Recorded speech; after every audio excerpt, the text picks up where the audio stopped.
उन समस्याओं की हम बार बार बात करते हैं। हम बात करते हैं कि हमें गुलाम बनाने का जो जरिया है ये सरकारें बना चुकी हैं, और वो जाल में हम लोग हर दिन कोई ना कोई उसमें फंसता जा रहा है। आज जितने भी लोगों ने अभी केस अपने डिस्कस किए, उसमें से मोस्टली केसीसी लोगों ने बनाई हुई हैं। लोगों ने जो खेतों के लिए वाटर टैंक, सिंचाई के टैंक दिए हुए हैं, उसके लोन है। कुछ लोगों के ग्रीन हाउस के लोन है। ये सारी जो चीज़ें हैं ये हमें ज़रूरत नहीं थी, लेकिन सरकारों ने क्या किया कि आपकी मदद के लिए योजनाएं बनाई, आपसे वोट लिए और आपको बताया कि आपके लिए हम इतना कर रहे हैं, आपकी कृषि के लिए इतना बजट है, आपको एक सफल किसान बनाया जाएगा, आपकी आय दोगुनी हो जाएगी, आपके लिए स्कीमें लेके आए। वास्तव में ये स्कीमें हमारे लिए नहीं थी, ये स्कीमें हमारी संपत्तियों को हड़पने के लिए बनाई गई हैं। मदद क्या होती है? मदद का सीधा ही अर्थ है कि मैंने आपको 100 रुपये दिया, लो जी आपने खाना नहीं खाया, जाके खाना खा लो। अब मैं बोलूँ मैंने आपको 100 रुपया दिया है, अब आप मुझे ये 200-300 भरो, आपने तो 10 साल पूछा ही नहीं, मेरा 1000 दो, तो वो मदद हुई? क्या हुआ? वो तो मतलब भीख में नहीं बोल सकते उसको, वो क्या था कि इनको मैंने फंसाना था। ऐसे ही सरकारें कर रही हैं। आज जितने भी केस मैंने देखे हैं उसमें ऐसा ही है कि लोगों को आपने अगर मदद दी है, आपने सब्सिडी दी है, तो उनकी जमीनें क्यों मॉर्गेज की जा रही हैं? उनकी जमीनें इसीलिए मॉर्गेज की जा रही हैं कि आपको फंसा दिया है, आपको अलग अलग सब्सिडी के नाम पे एक झांसा देके फंसाया है कि जो नहीं लेना चाहते वो भी आए।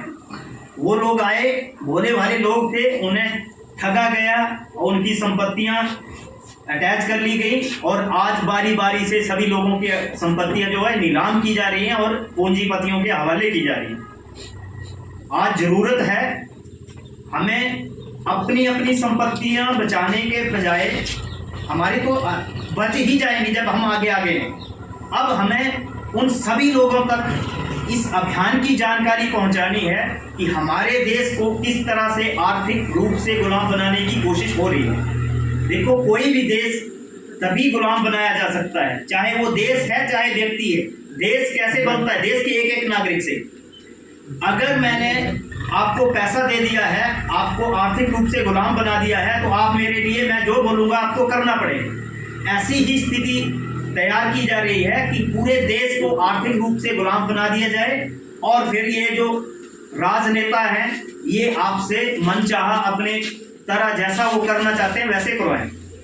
तो ये लड़ाई हमारी ही नहीं, हमारे भविष्य की, हमारे बच्चों की लड़ाई है।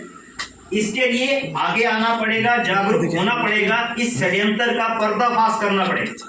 ये षड्यंत्र है, ये स्कीमें हमारे लिए नहीं बनाई गई हैं, हमें ये समझना पड़ेगा।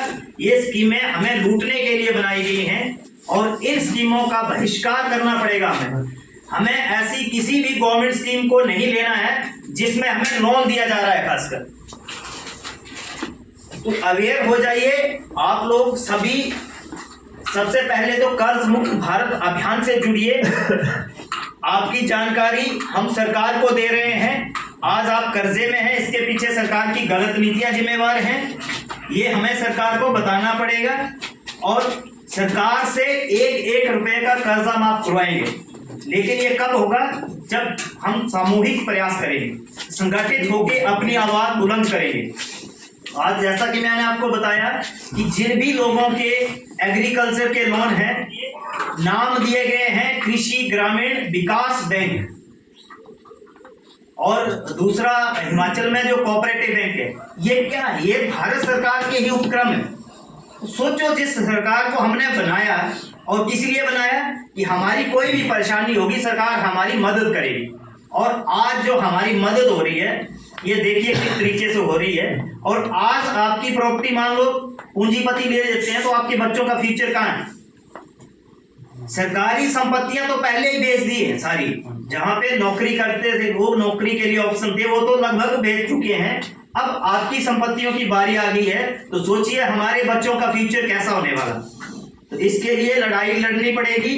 अभियान के साथ जुड़िए, अभियान को शुरू का एक ही मकसद था कि देश में लोग कर्जे के कारण आत्महत्या कर रहे थे, और आत्महत्या लोग कर्जे के कारण इसीलिए कर रहे थे कि कर्जे के कारण लोगों को बेइज्जत किया जा रहा है, उनके घर पे जाके गाली गलौज बदतमीजियां कर रहे हैं, रिकवरी वाले लोगों को परेशान किया जा रहा है।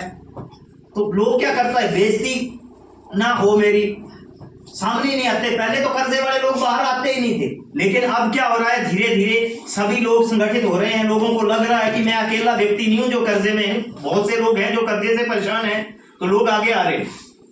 अब हमें जो आगे नहीं आ रहे हैं उनको भी आगे लाना पड़ेगा, जागरूक करना पड़ेगा। अभियान के साथ जुड़िए। अभियान का एकमात्र